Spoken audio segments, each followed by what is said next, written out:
time, I want to bring in our first speaker, and I would like to just quickly read his profile. Our first speaker is Dr. Adereni. He's a young social entrepreneur committed to improving maternal and infant health across Nigeria. He's the founder and CEO of Help Mom, a social enterprise that leverages the power of mobile technology and uses low-cost innovation to ensure first and proper education, e-learning, and on-site training of traditional birth attendants, and second, the distribution of Help Mom clean birth kits to pregnant women to help safe and healthy deliveries in rural and remote and semi-urban areas. Finally, Helps Mom business model, combining on-site and digital registration of new mothers and their infants on its proprietary VTS vaccine tracker system, allows Help Mom to play a key role in increasing immunization penetration in Nigeria, especially in the remote and underserved communities. He's also the founder of Mom Health, Amazon for Moms, an e-commerce platform offering health and hygienic products for pregnant women and new moms.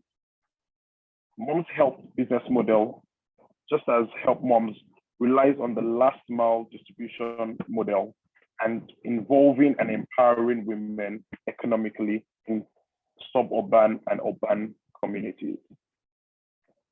Without any further ado, I'd like to invite Dr. Adereni.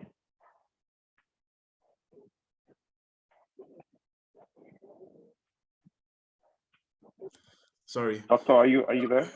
I'm here. Sorry. Welcome. Thank you very much. See, we don't have electricity, so I think this is the reality in Nigeria now. So you have to just manage me if I'm kind of dark in some areas. And I'd like to apologize because that's actually my own sector.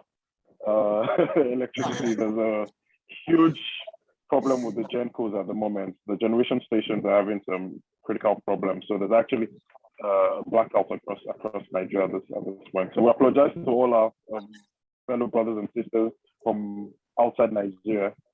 Over to you, Doctor. Okay, yeah. So I think today I'm talking about social impact and profitability and how you can use that to scale.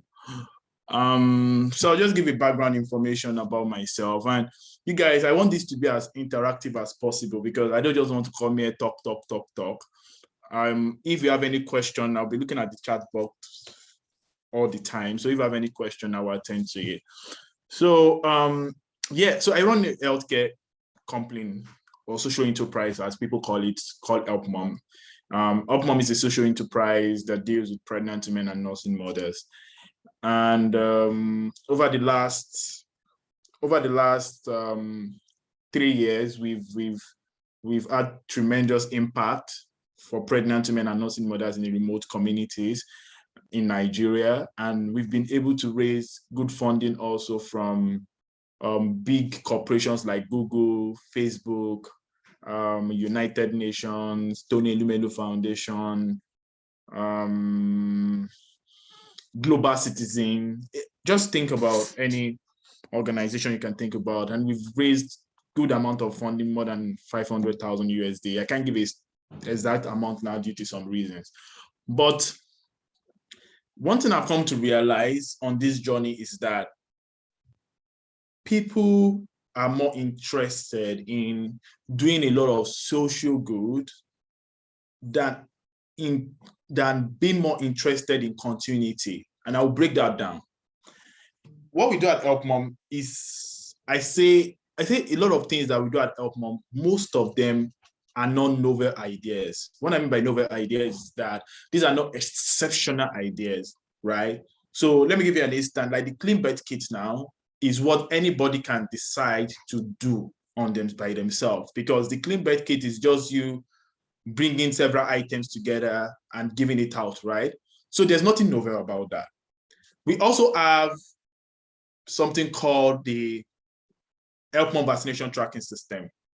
That is novel because we built it ourselves. And it's not something that you can just see anybody doing and everybody doing. We have the Help Mom e-learning platform, which is a public, social, open source platform where community health workers can self-train themselves at the comfort of their homes and also go treat pregnant women and families in their homes. And we also have Help Mom Research we just recently launched. All these things I'm talking about now, like if you look at it, these are the only part of it which makes revenue is the clean birth kits. All these other things I've talked about today, you will see that most of them is actually for social goods, right? Then we decided that we can't continue doing a lot of social good if we've not figured out how we can be sustainable over time. And that's one of the reasons why, one of the things we did first was that we decided to have a for-profit arm of the business, which was Mom Health. And Mom Health, we are not doing any social good. We are just making sales, selling things at premium prices. And Mom Health has been profitable from day one.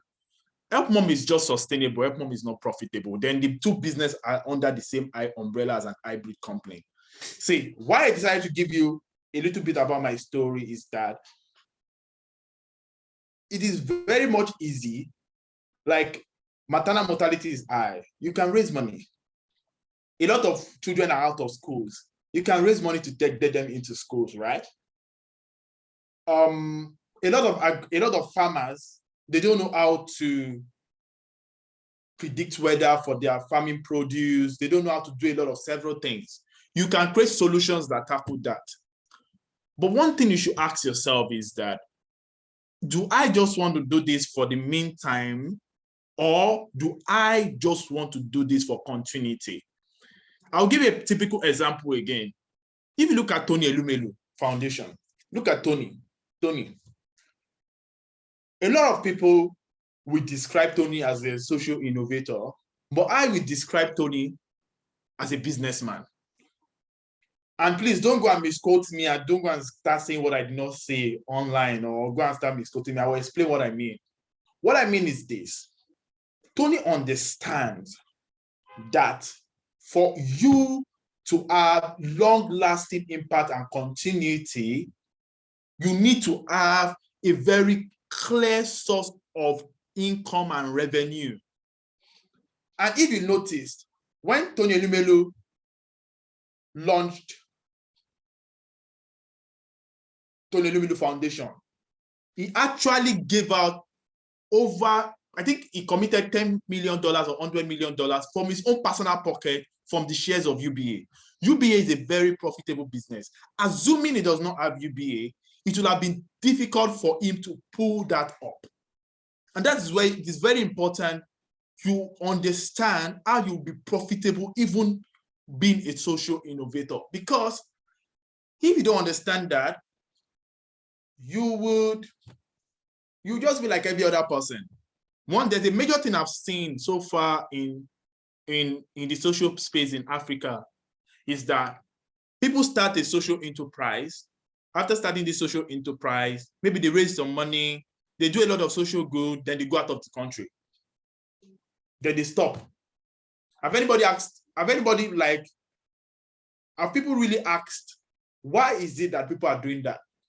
Or they start a social enterprise, they use that to apply for maybe a university scholarship, maybe Chevron or any of these big scholarships. And after applying, they leave. And you don't just hear anything about their social enterprise anymore. There's a major problem we have in Africa we must agree with, which is continuity. People don't know or they don't figure out continuity when they're starting anything they want to start. They just want to go along with the flow. They want to because there's this kind of prestige you get if you're a social innovator, you're on blogs, you are winning top 10 most influential, top 10 social stuff, you are on LinkedIn giving long quotes, people are calling you mentors, people are doing that.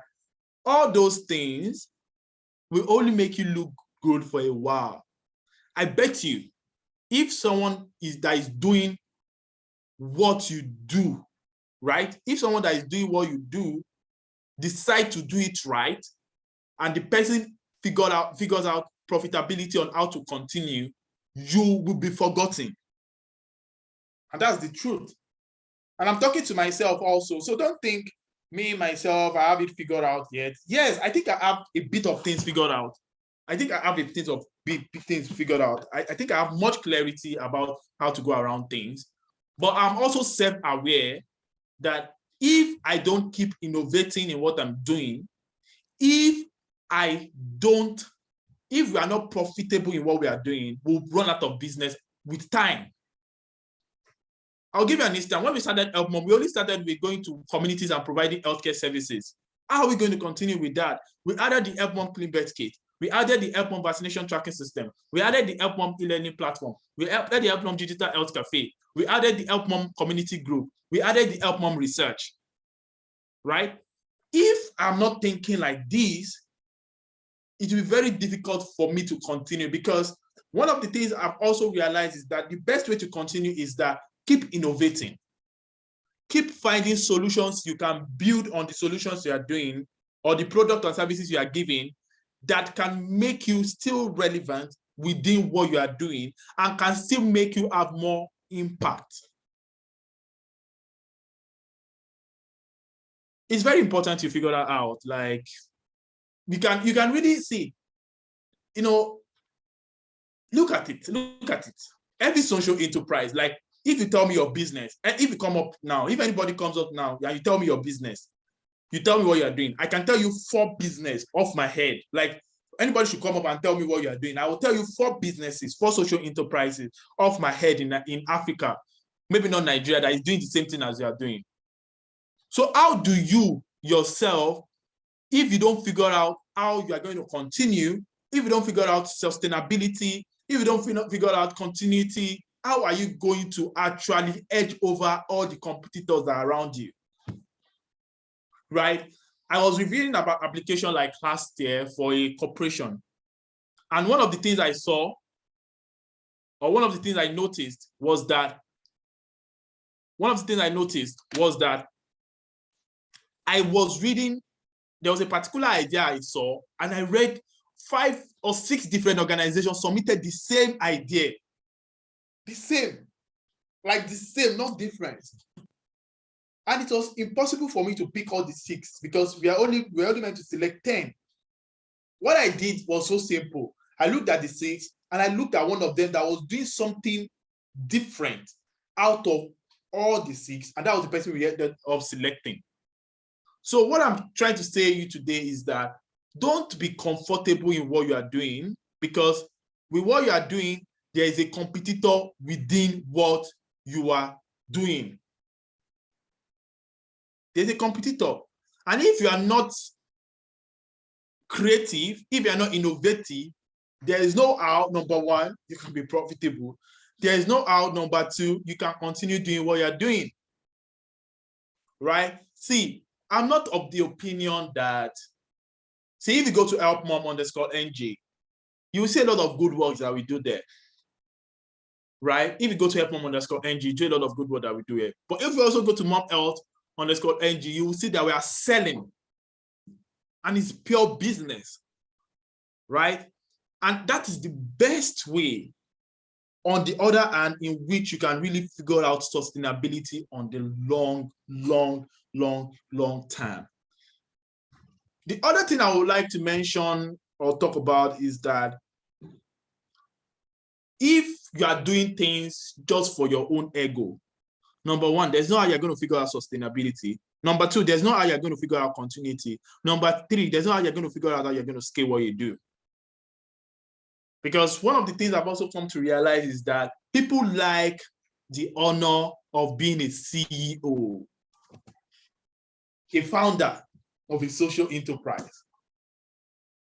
And they like putting that on their bio, hey, people are hailing you. But on the long term,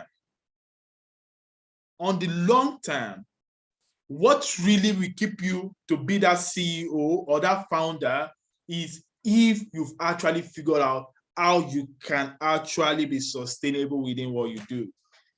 It's very, very important. It is very, very important. I can see some few questions. I think I saw one question at the top.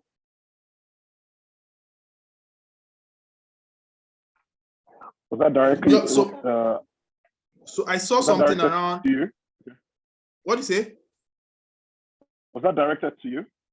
Yeah, he said, when we start our NGO or NPO, we are not prepared for how we are going to be sustainable. I think I will take that. Okay, I will interrupt and ask you that we have many projects and persuade the novelty and impactfulness of this project, yet himself is being challenged by the issue of donation of financial resources. So see, on the issue of you trying to get people to support what you do, see, that can be very dicey because, and I'll give you an example now. If you tell me about your idea and I'm very excited about it, I can only donate, like my limit of donating to you might be at that time alone. I can say, oh, I love this idea, then I make a donation of maybe 100,000. Then if you come again to meet me in 3 months' time, I still know you are doing a very good thing, but my own persuasion towards donating again might be very low because I already believe in one thing, and there's something that has already occurred to me that the 100K I gave you before, you should be able to do a lot of good work with it. And before you come and meet me again, I've maybe met other social innovators and I like their project and I've also committed to them. So it is better, and that's one of the reasons why it is better you figure out sustainability from scratch. If you are starting up anything, there's a part of what you are starting up that people can pay for. Stop deceiving yourself. See, look at Tony Elumelu again for an instant. Look at Tony Elumelu for an instant. He committed 100 million out of his own cash, or 10 million, I can't remember what he committed then, out of his own cash towards the Tony Elumelu Foundation. But do you know that between 2015 and 2000 and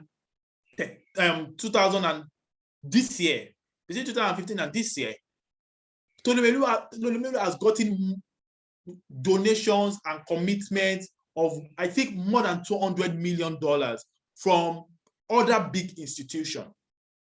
Why do you think people like that are coming to say, we want to support what we are doing? Because they see that he believes in what he's doing and he has committed his own cash to it. But most of us don't have the leverage that Tony Elumelu has. The leverage that you have is let people know what you can do. The little resources that you have, do as much as you can do with it. And after you do as much as you can do with it, prove to people that you are actually trustworthy and you are actually transparent. See, the Tony Elumelu Foundation, when they started the first year, they posted all the names of everybody they gave, and they make sure all of them got their alert. Don't be someone that will say, I'm going to give 20,000 solar lamps to 20,000 women, and you don't even give up to 100 solar lamps to the 20,000 women you want to give it to, and you've already collected money for that. Who is going to support you going forward again? Because you are not transparent and you are not trustworthy. People love people that are very transparent. So I'll give you an instance. For Help Mom, we are on the public domain. Every single thing we do, you can literally see how we run our day. People that we do stuff for, people that we give stuff to, projects that we do, you can trace them.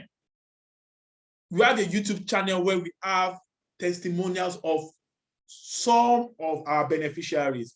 We have an Instagram page where we share the progress of our work. We have a Facebook page, we do that also. We have a LinkedIn page, we do that also. So that's essentially how you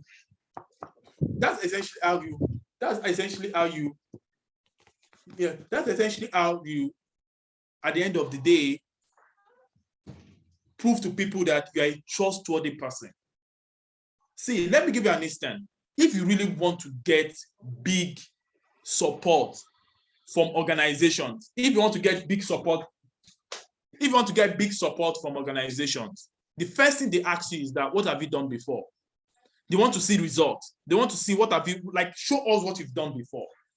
And when you show them what you've done before, then they can really commit into what you want to do or your future ambition. I'll give a very typical example. In 2018, Help Mom won the biggest, at that time, now they are bigger ones, Help Mom won the biggest grant from Google in 2018. And that was $250,000.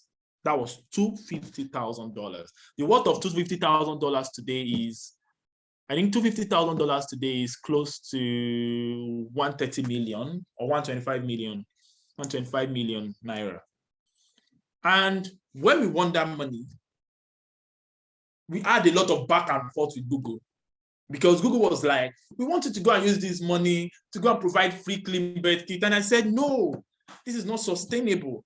At that point in time, even though it was already everywhere that we've won, but at that point in time, a lot of people didn't know that I might actually not get this money. So Google was coming and saying that we cannot give you this. I told them then that we are going to start a full-fledged, profitable business out of the money that we've won, which Help Mom came about. And from the profits we make every year from Help Mom, we are going to channel it to support, profit we make every year from Mom Health, we are going to channel it to support Help Mom activities every year. And I told them also on that call, I told them that, see, we are also going to create a vaccination tracking system that will be able to collect immense data for, that can be used for data in the nearest future. At first, they said no. In fact, at that point in time, I was the only grantee that got that grant that they had to involve their Antoli in to ask them questions that, is this thing, does it make sense? Because we said we wanted to give this grant out for social good. But I told them that if you give me this $250,000, I'm going to actually give out thousands of kits. And by 2019, the project ends and the impact ends. But if you give me this money, I'm going to create a profitable business out of this. And we're going to have a vaccination tracking system we're going to collect data on, and we're going to use it for research. And trust me, I'm going to do that. So we went back and forth. They later agreed, right? 2021, last year, they reached out again. I showed them the progress. Oh, they said, okay, we have this thing called the Google AI for social good, but it is managed in India. We want you to apply. I applied and I was selected. The data I promised them then, I was able to show them results. And now that data has been used, number one, it's being used to build an AI open source solution that will be available for government agencies to improve immunization outcomes. Number two, we've written 2 papers to the biggest AI conference in the world, HCI, right? Number 3, that same project was announced as the best presentation at the Google AI for Social Good conference last month. See, I'm making you guys to understand why it is very important that you are very trustworthy when you collect funding from people. And you tell them, if you don't want to use it for business, if you don't want to give it out for social good, be honest. I don't believe giving this old money out for social good makes sense. Let me use it to figure out the profitability side of what I'm doing so that I can be sustainable over time. Then I can use part of it for social good. If they will buy into it, they will buy into it. But also be flexible. One thing I didn't say, which I'm going to say, is that I had it at my back of my mind that if Google doesn't agree to what I wanted to do, then I will succumb to what they wanted. But that was the last thread I wanted to take. That was the last option that I had. And I was like, I was going to pull out this option if nothing is going to work. So I'm advising you today that be honest with founders. Like, tell them the truth. Last year, we got a funding from an organization. I don't want to mention their name. And they said, oh, we are giving you this money. Go and give out kits. I said, no. I'm not going to give out kits. No, I'm not going to give out kits. I won't do that. I told them that, oh, I will use it to improve on our research that we are doing. And they said, okay, no problem. Yeah, we love it, since they're going to be, and I told them that from that research, they're going to be lasting impact of a solution that will be developed that will be used for free for women. And we've started that research already. I don't want to make mention of it due to some reasons openly. Be sincere with people. And also the same meal, last 2 years, I got funding from ACT Foundation. And they said, go and give out free killing birth kits. I told them, and they said that's what they wanted. And I said, okay, no problem. And I gave those free killing birth kits out, right?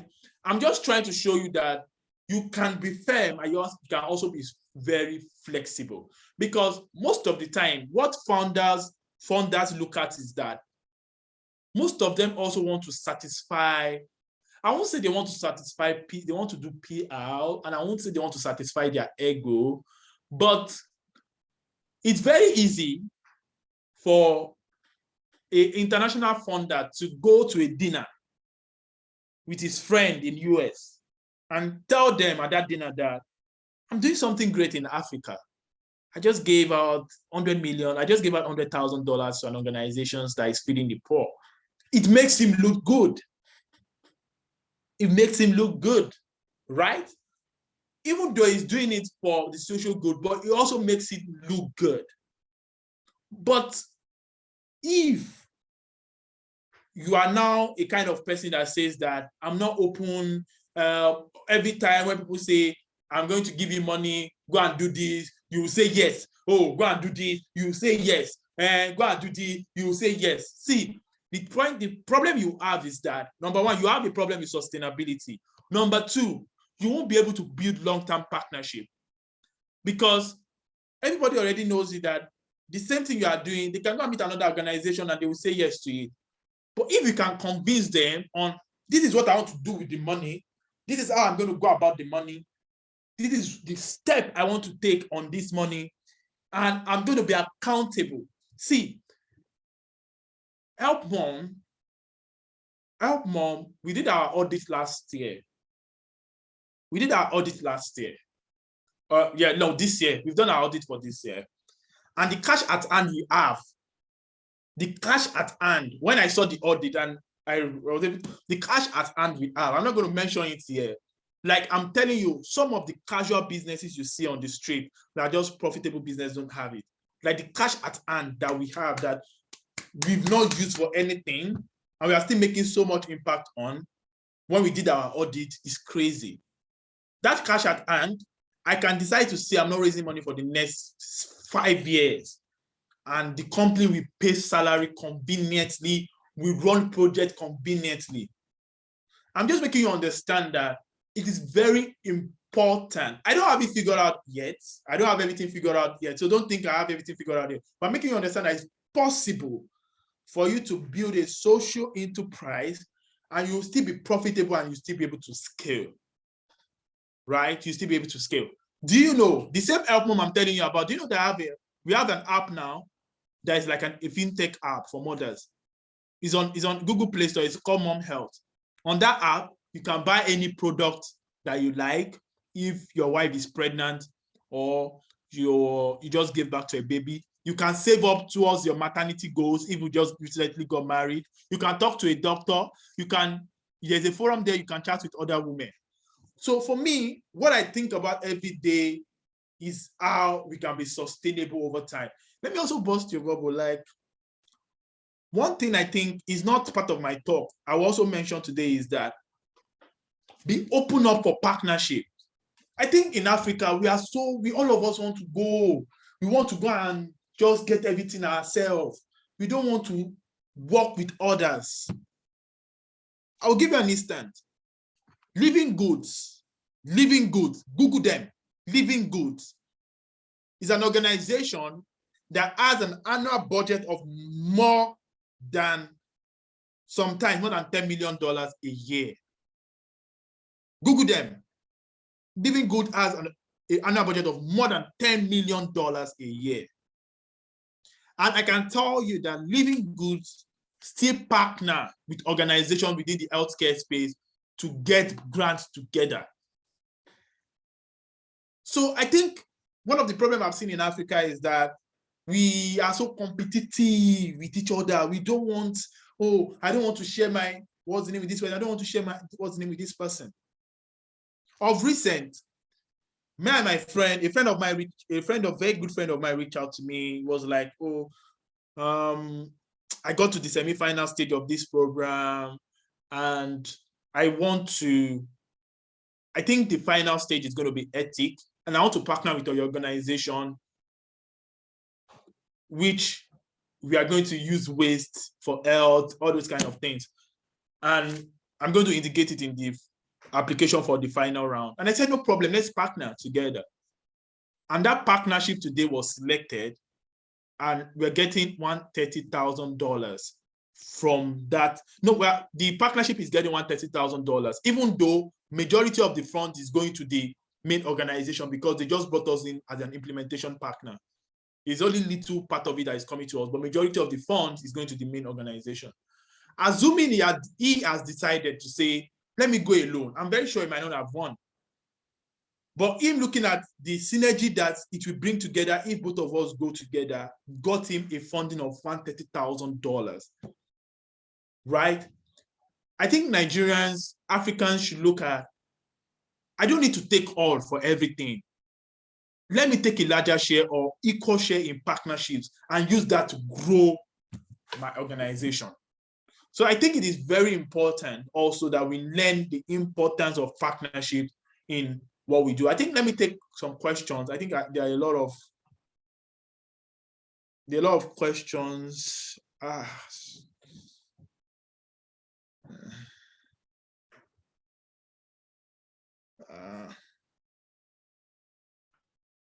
Okay, so just for housekeeping again, if you have questions, direct it, to the speaker or to me, Ayotomiwa, or Dr. Segun Fatudemo. So you'd see David Segun Fatudemo or the speaker, so that we can find your questions very quickly. Okay. I think you should continue. Just continue, sir. Okay, yeah.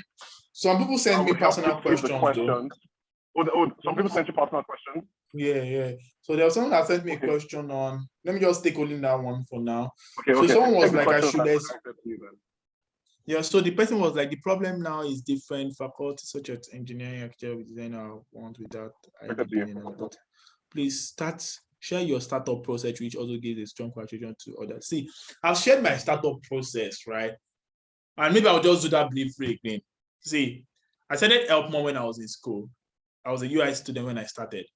And Help Mom, then we used to go to communities to provide free healthcare services. We used to go to communities to provide free healthcare services. We used to go to communities to provide free, like just free stuff. That's what we used to do then.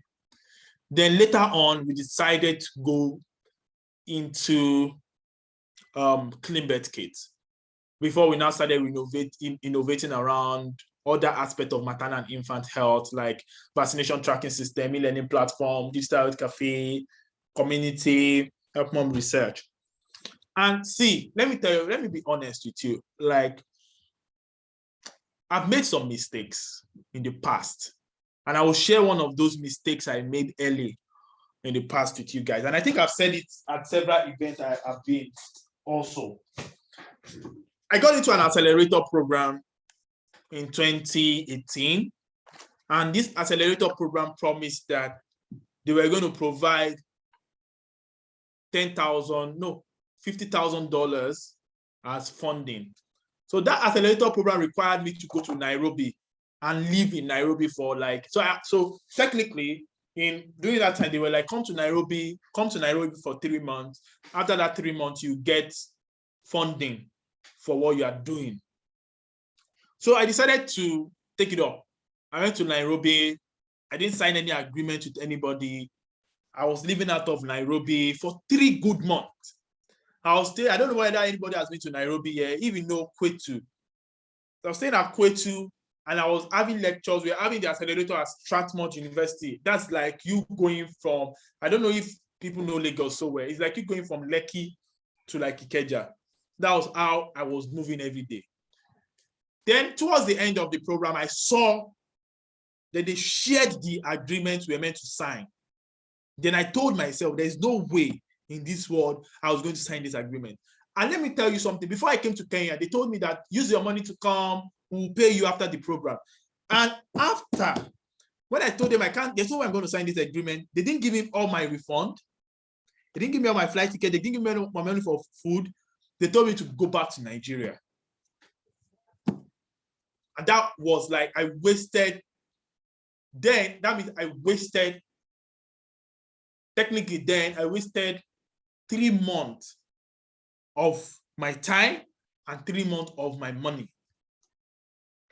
So one of the things I also want to tell you guys is that there are a lot of social innovator programs.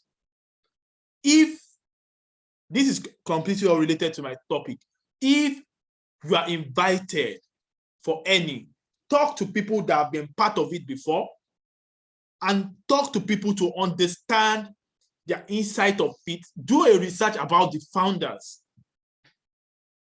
Man, I was part of Leap Africa Fellowship for like 3 years ago. And I can tell you that's one of the best social innovators, the social innovation program you can see in Africa. Like, that's one of the best.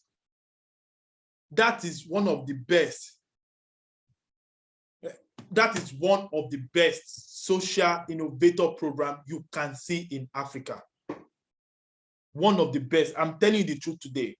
One of the best. And because from that social innovator program alone, I've been able to get partners that partnered with us, gave us funding, aside from the fact that we got little funding from them also. And it is headed by Ndidi Oweli. I don't know if you know, I know most Nigerians will know her. She's a very reputable and she's a woman of integrity. So you guys, if you are involved, a lot of social innovator programs now, there are even plenty. If you want to get yourself involved in any social innovator program, please do your personal research about them before you get yourself committed, and never sign any agreement. I'm saying it again, never sign any agreement on anything you have not showed a lawyer a copy of it. Always get an advice of a lawyer on any agreement you are going to sign. I will give you an instance. When the research project we are doing with Google now, Google said this project must be open source. The recent AI project we are developing with them. And open source means that everybody's going to have access to it. Like, as a developer, you can look at it, fork on it. You can take the technology and infuse it into what you do. And I said, no problem. Because I don't have any issue with me developing something from people that really believed in my organization and telling me that they want this thing to be open source and saying no. I showed my lawyer and I said, no problem. But do you also know that a lot of organizations would take that? There are a lot of companies that will not make any of their proprietary technology open source.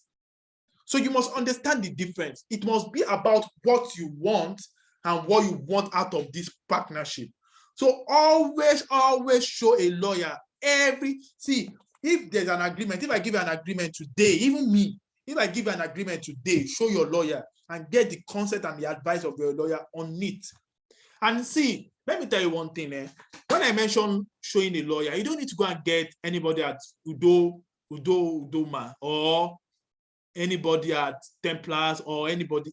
Most of us, we went to university. We had people that were in law school that were our friends. You can start with people like that have just recently graduated lawyers that you can just make your friend, and you can start paying them maybe a little money for retainership, and they can start advising. You don't have to pay so much. Do you understand? So that is one thing I said, let me quickly mention and let me quickly talk about. The other thing I want to also say before I will start taking questions from people, because I don't really want it to be like I've just been talking since.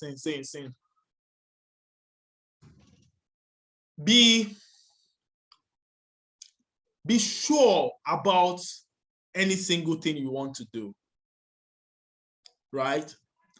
One of the things I've come to realize is that sometimes people want to do things because they want to get into, and I've said it before, they want to get into Mandela Washington Fellowship. they want to travel out of the country. I mean, they want to maybe make some money out of it. The truth of this is that if you are not convinced about what you want to do and you just jump into it, you have so much regret at the end of the day. And why I tell you that you have so much regret is that if your intentions are not pure about what you want to do and you get into it and those things don't work out, you will be very disappointed and you'll waste your time. But if your intentions are very pure about what you want to do and those things don't end up working out, you won't be disappointed about things because you know that things will work out with time. So our advice, see, my brothers and my sisters, please, if what you are doing now is not something you are passionate about, after this call today, just stop it. And maybe go and do something you are passionate about. And if you are someone that you have to work in an organization or you are someone that you need to work in a corporation, go and work in a corporation. It's not everybody that needs to be a social innovator or it's not everybody that needs to be a business person. But that's a conversation for another day. Be very sincere with yourself about what you want to do and be sincere that this is how you want to go about things. I would now love you guys, like anybody that wants to come on here to ask questions, that wants to ask me anything, can come and let's have an interaction.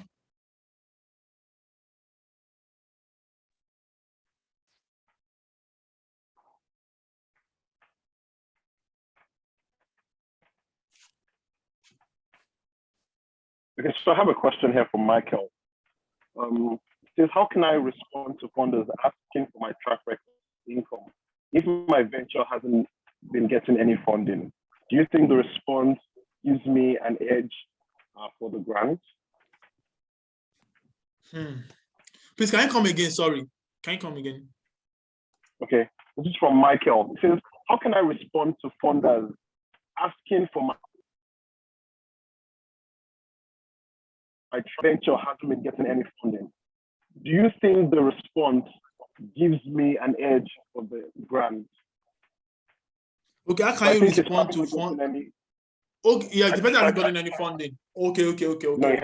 Yeah, exactly. And then perhaps they want him to also show maybe a track record, perhaps maybe what he has done in the past or how he has spent his own money or something like that. So he wants to know if that affects, getting a grant moving forward. Okay, see, I say this, and let me say this very fast. See, I think for me, I think this is the best thing to do. And it's something I just think about is that if you don't have any traction, if you don't have any funders, show them the innovative part of your solution and be honest. Be very honest. Don't start telling them that, oh, this is what I'm going to do, or I've done this before, and then I'll start asking you questions to show results. That will really dent you. Tell them that, oh, your funding will be the first I'm getting, and with your funding, this is what I am going to do, and this is the step I am going to get to with your funding. And I will be, and make it time bound. What I mean by time bound is that if they're giving you maybe $10,000, tell them by maybe in the next 6 months, I will have this result to show for your funding. In the next 9 months, I will have this result to show for your funding. And in the next 12 months, I will have this. See, be very honest and plain with them up front. And tell them what you are going to achieve with their funding.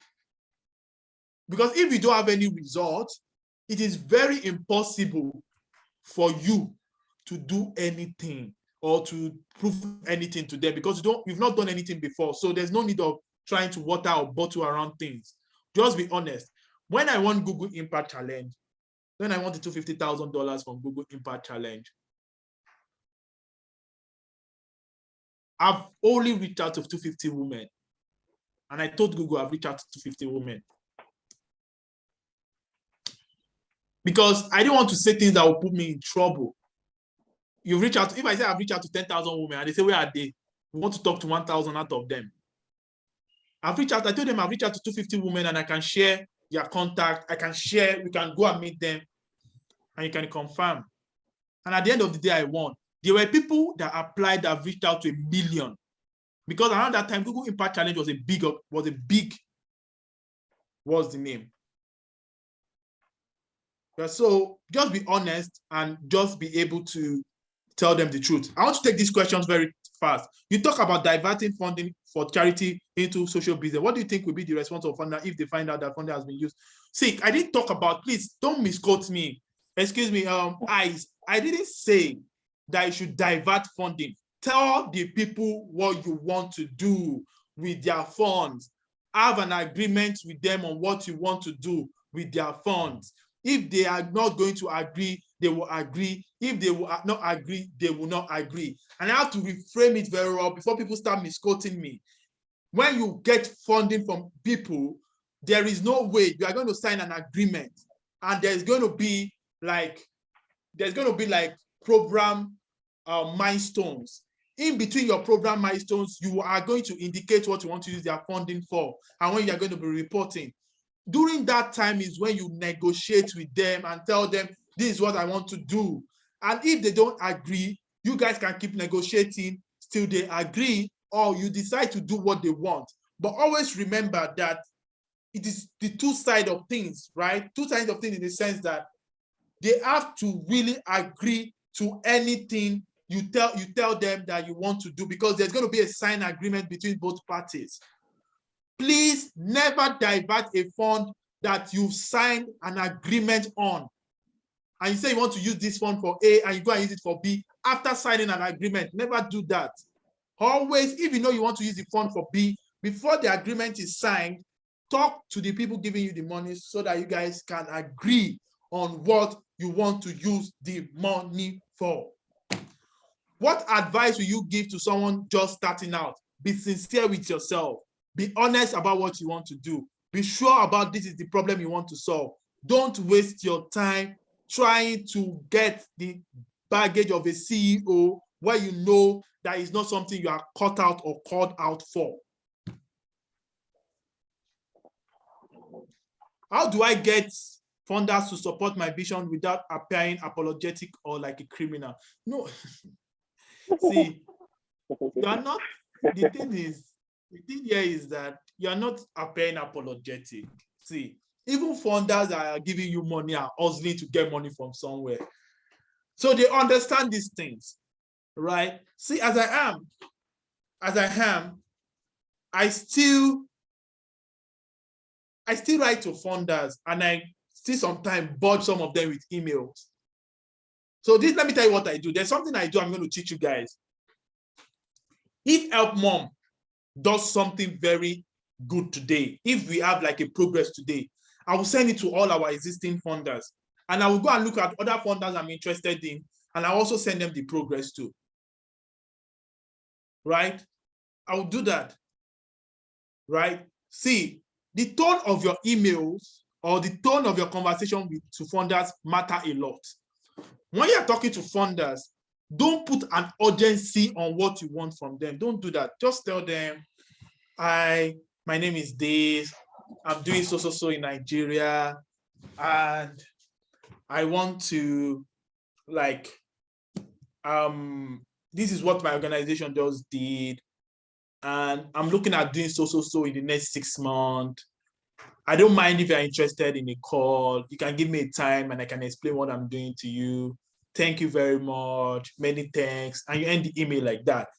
Don't go and send email to a funder and say, hello, this is what I do in Nigeria. I've done so this and I'm looking at this. I want to talk to you. Please, can you give me a time next week? Let's jump on a call and discuss. They are not going to respond to you because to them, you are already sounding very,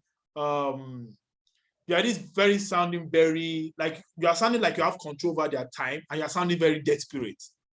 Founders hate people that are desperate. They want to be the one to create that conversation with you first. Like they want to be the one to talk to you first. They want to be the one to show interest in what you do first. And one thing I also tell people is that make your email very short. Don't send a very long email trying to introduce yourself. Just say what you do. This is what I'm looking at doing. This is what I've done before. If you can attach some evidence to it, attach it. then give them like an open conversation, like, oh, I would like to have a conversation with you about what I do. When are you going to have the time to talk to me? Give me a time. Don't say when are you going to have the time to talk to me. Just say, give me a time that is convenient for you and everything. So people that are interested will reach out to you. Oh, can you jump on a call next week for me to learn more? And you guys have a great conversation. And one of the other ways you can also do is that you can use existing founders, existing organizations that they funded to get across to them. So you can maybe tell someone that they funded before to do an introduction for you. That means, oh, please, can you do an introduction for me to these people? They funded you before. And the person can do an introduction. Oh, this. I know this organization. We like to talk to them. So that's the way you, like, sometimes you go around things. Let me look at, as an organization just starting out, I've not registered as a social venture. Is it possible to get funded? See, the truth is this. If you are not registered as an organization, it is going to be very difficult for you to, your program might be great, but funders don't like paying into personal accounts when they want to support you. They want to pay into an entity account. And the reason why they do that is that most of the times, they also have to report, especially in the US, you have to report to IRS, the people you give money to. And most of the time, they also, especially if you're a charity organization, they also must have that charitable status in the country that you're giving money to them to. So it is important you are registered when you want to contact. See, I will advise you, there's no one way to go about this. It will be very difficult for you to get funding from funders if you are not registered. You have to just get registered. I think someone has been raising his hand, iPhone. So I think the person should ask a question. His or her question.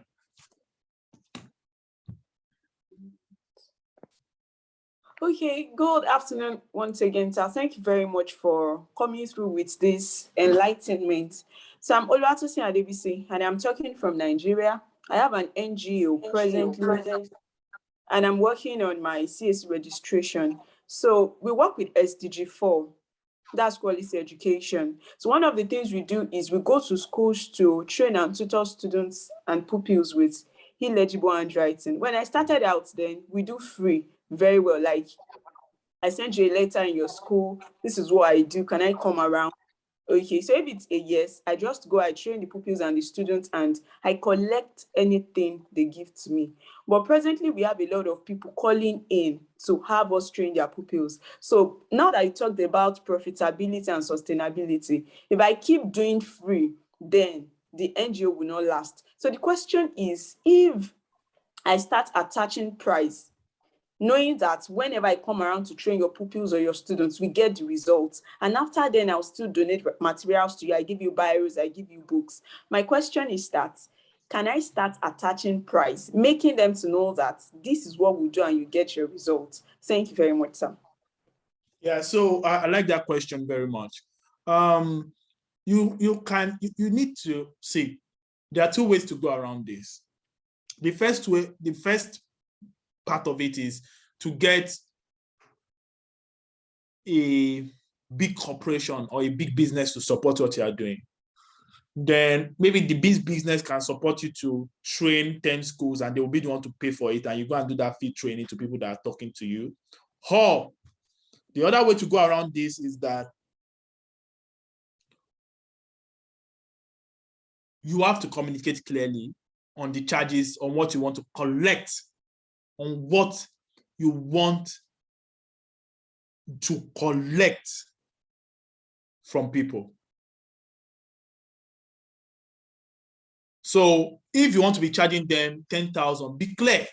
Oh, we're going to charge you 10,000 for this, for the training, but we are also going to pay, we are going to provide these other things to you for free.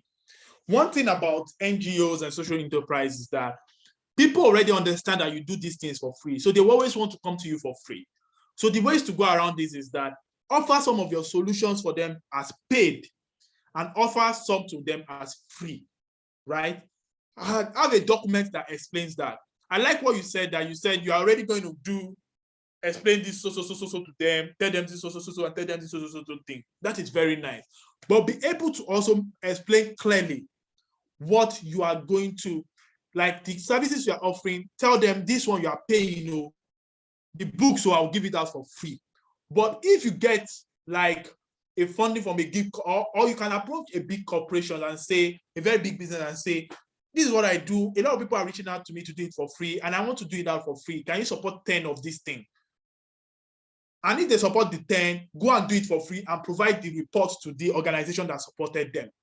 So that's the best way to do it. Because at Help Mom, one of the things I also do at Help Mom is that I collect funding from big corporations to give out kits for free. So let me give you an instance. When Act Foundation wanted us to give out kits for free, they paid.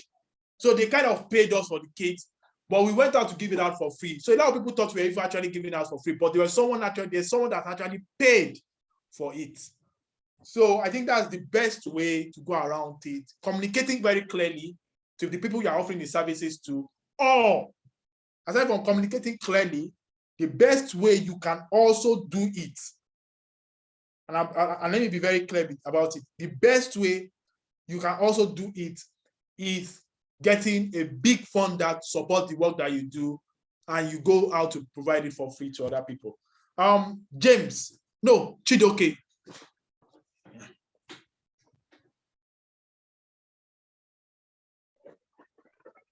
Good morning, good afternoon from Lagos, Nigeria. My name is Chijuki. I'm a technical entrepreneur, the founder and CEO of Untapi, an edtech social network, a professional social media for educators and generational learners. So my first question is, when do you start hiring staffs? Now, currently we're in an accelerator in the US, the Alchemist Accelerator, where we gain our first funding. I'm a solo tech entrepreneur, so I'm like the only one in my team with advisors and partners. Which accelerator is that? Sorry. The Alchemist Accelerator in the US. Alcon. Now I said Alchemist Accelerator. Okay. Okay, yeah. So that's where we gained our first funding, our first safe investment. But now, due to the funding, only gave me a runway to last for the duration of the program, right? And it was specifically for myself, the founder, being that I was a solo founder. But due to me executing on my strengths, which is more of technicality and being a CEO, and also I've been executing on sales and marketing. So I was thinking of having one more person come on board that will be more focused on sales and marketing, while I do the business aspect and still keep developing the products. So my first question, like I said, is when do you start hiring? Is it after you've raised a complete round of funding? One, and also how much is too little to raise and how much is too much to raise? And the last question is, you made mention about ensure that you have your business registered, right? Currently, we are only registered with CAC Nigeria, using a different alias, which is Soft Spaceware, and actually use it to gain funding from the Alchemist Accelerator in the US. So is that registration okay for now? Due to we are still actually validating our business model and growing our user base. Or I need to because I was thinking of also incorporating in Delaware, right? Which is actually undergoing the process. So these are basically my questions. Thank you. I think for you, I think you are a business. So you're already talking about terminologies in which you want to raise VC funding, right? So I think you should not dabble into doing anything social impact. See, you can still create your business data and you can still have social impact later, but I think you should focus on the business part of it, and I like it so much. So for the first question you asked, you said, so for you as a business, so I'm going to answer your question based on the fact that I know that you are a business. See, there are different rounds, and I think people can learn from this. There are different rounds of raising money. There's something called pre-seed, there's something called seed, there's something called Series A, Series B, Series C, Series D. As a social innovator, please take my word, as a social innovator that you're getting grants, you can raise as much as you want. See, if anybody say they will give you 10,000, collect it, 20,000, okay, bring it, 50, bring it, because it is not that raising money as a social innovator is seasonal. You can raise so much money for the next 6 months, and in the next 6 months, there will be drought. You won't raise anything. So I would advise raise money so much as a social innovator. But as a business, the question you should ask yourself is how much of your business equity are you willing to give out at the moment? And that will be based on what you will raise. Let me give you an instance. If your business is valued at $1 million and you want to raise $100,000, remember that when you are raising $100,000 at the valuation of $1 million, you are giving out 10% of your business at pre-seed. That means at pre-seed, you've lost 10% of your business. If at seed level, your business is valued at $5 million and you are raising $1 million, know that you are losing another 20% of your business as seed. So our advice, one of the advice I give to founders is that raise, if you're a business, raise what you need, and make sure that you don't get so diluted so much at the series A, at the seed, pre-seed, and the seed level. I know you, Chidoke, you understand my terminology, so you understand what I mean when I say all these things. So make sure you raise what you need and be very frugal. Protect your business with all your mind and your strength. That's the first thing I will tell you. Concerning hiring, I think as the CEO, let me give you an instance. When I started my business, I was the CEO. I was the marketing officer. I was the grant writer. I was the operational assistant. I'm not saying you should follow this pathway, but at the state that you are now, if this business is the only business you want to do, I think you should just hire one more person with you. And you guys should juggle in. Listen, okay, let me backtrack. I don't know whether you guys have customers already. If you guys have more customers coming into your business, I think the best thing you can do now is just, if you have more inbound customers, then you can raise maybe two. You can get like 2 people to work with you. But if you don't have any customers now, you're still in the ideation stage, trying to iterate, try to get product market fit, you can just hire one more person with you. Don't hire too much people at this time. Because one of the things you will do to yourself if you start hiring too much people at this time is the burn rate for your company will be very super high, right? So don't hire. The second thing you talked about is that the registration you've done, I think that is okay. But for you that you are raising like a proper business, I think the Delaware, remember that the Delaware registration you are doing is going to be the parent company. And also remember that the Delaware registration is going to be where most of the investment you get will go into. So I think you can take that very much important and make that the parent company, and the Nigeria company is the subsidiary. But for you, understand that even some of the things I said here today is not applicable to you because you are a business and you must treat it as such. We can have a conversation outside anyway, outside this call, because I would like to also, my time is limited. I have 4 minutes left. So let me take James' questions next. So just before you do that, this will be the last question that we'll take. Please feel free to reach out to the presenter, after this program, and I'm sure that he'll do a lot more justice to any questions that you might have. Thank you very much. Over to you, James. Good afternoon, everybody. It's a pleasure to be here. It's a pleasure to learn from a resource person, and I've learned a lot. Thank you very much. My question is straight and very simple. When going into partnership, as a startup social entrepreneur, when going to partnership, is it advisable that you go with a lawyer?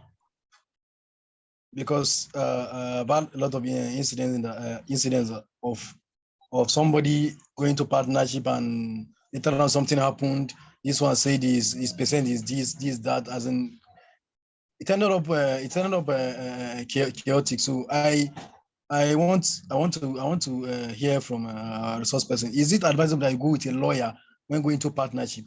Thank you very much. Yeah, so I think, see, for any partnership you do with anybody, don't use word of mouth. There's no need of you going into lawyer, have an agreement and both parties to sign. Don't use your word, don't use your mouth to go and say, this is what I want to do. Have an agreement, right? Both parties should have an agreement signed. Everything that you guys have agreed on, let him sign, you two should sign. And in the agreement, make sure that there are clauses in the sense that if anybody defaults, this issue, so clauses in the sense that nobody can default, number one.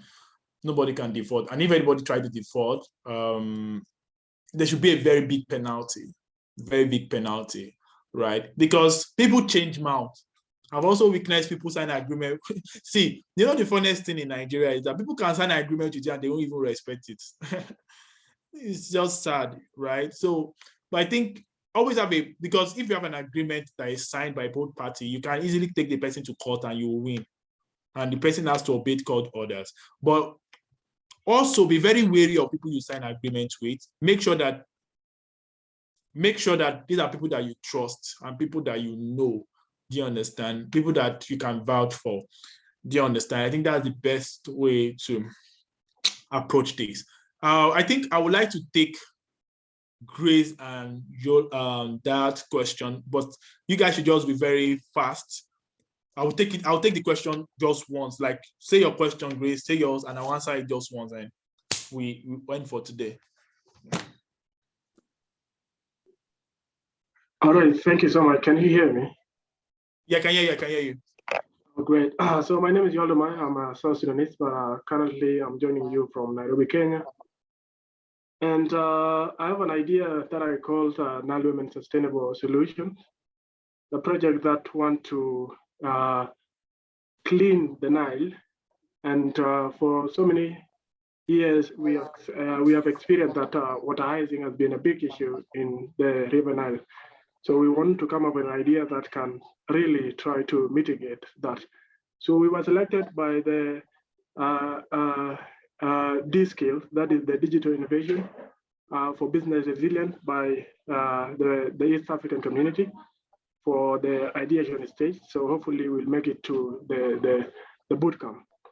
But the very big question that they ask and also worry me is that how digital are we? Of course, we are in a social innovation, but how digital are we?